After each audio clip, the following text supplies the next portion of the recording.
চতুর্থ উইকেটটা হয়তো পেতে পারতেন রিশাদ হোসেন। সিকান্দার রাজা ক্যাচটা ধরেছিলেন ঠিকঠাকই, কিন্তু ভারসাম্য রাখতে পারলেন না। চলে যেতে হলো বাউন্ডারি লাইনের বাইরে। পিএসএল এ বাংলাদেশি বোলারদের মধ্যে সেরা বোলিং ফিগারটা হতেও হলো না রিশাদের।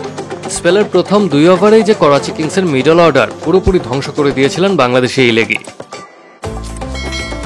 শান মাসুদ তারই বলে ক্যাচ দেন উইকেটের পেছনে স্যাম বিলিংসের হাতে। ইরফান খান বিগ শট খেলতে গিয়ে ক্যাচ দেন ড্যারেল মিচেলের হাতে। আর আব্বাস আফ্রিদির উইকেটে ক্যাচ নেন জামান খান। লাহোর কালান্দার্সের হয়ে এদিন রিশাদের bowling figure 4 over 26 run 3 wicket. এদিন দারুণ বোলিংয়ের সুবাদে super power of the day পুরস্কারটাও নিজের করে নিয়েছেন রিশাদ হোসেন।